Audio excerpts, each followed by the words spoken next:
দুই বাংলাতেই সমান জনপ্রিয় ঢালিউড কিং শাকিব খান নতুন বাংলাদেশের গল্পে নির্মিত হতে যাচ্ছে সিনেমা, যেটিতে অভিনয় করবেন ঢালিউডের শীর্ষ নায়ক শাকিব খান। নাম চূড়ান্ত না হওয়া এই সিনেমাটি পরিচালনা করবেন সাকিব ফাহাদ।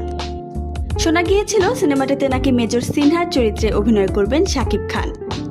যদিও আরেক পক্ষ বলেছে শাকিব খান অভিনয় করবেন একজন গোয়েন্দা এজেন্ট হিসেবে। তবে ছবিটিতে শাকিবের নায়িকা কে হবে তা নিয়ে গুঞ্জন বেড়েই চলেছে। এর মধ্যে ঘনিষ্ঠ সূত্রের খবর, এই সিনেমার মধ্য দিয়ে শাকিবের বিপরীতে বড় পর্দায় অভিষেক হতে যাচ্ছে ছোট পর্দার জনপ্রিয় অভিনেত্রী তানজিন তিশার।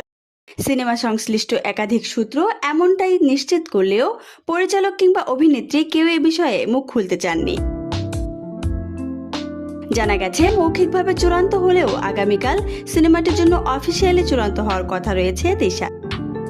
সিনেমাটিতে শাকিব খানকে দেখা যাবে শাহরুখ খানের পাঠান, সালমান খানের টাইগার এর মতো চরিত্রে, অর্থাৎ রাষ্ট্রীয় গোয়েন্দা সংস্থার সাবেক এক দক্ষ এজেন্টের ভূমিকায়, যিনি দেশের হয়ে একের পর এক লোমহর্ষক অপারেশন সফলভাবে সম্পন্ন করবেন।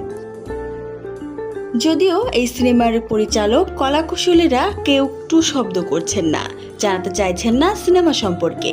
তবে ভক্তরা অধীর আগ্রহে এখনও অপেক্ষা করছে শাকিব খানের নতুন সিনেমার জন্য।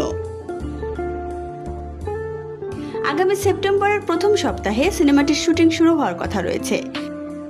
পুরো সিনেমার শুটিং হবে দেশেই। সিনেমাটির মুক্তির কথা রয়েছে 2026 সালের ডিসেম্বরে। আপনিও শাকিব খানের ভক্ত হয়ে থাকলে আমাদের কমেন্ট করে জানাতে পারেন শাকিব খানের পরবর্তী সিনেমার জন্য আপনি কতটা আগ্রহী। ভিডিওটি ভালো লাগলে একটি লাইক করুন, আর এরকম ভিডিও সবার আগে পেতে চাইলে আমাদের চ্যানেলটি এখনই সাবস্ক্রাইব করুন।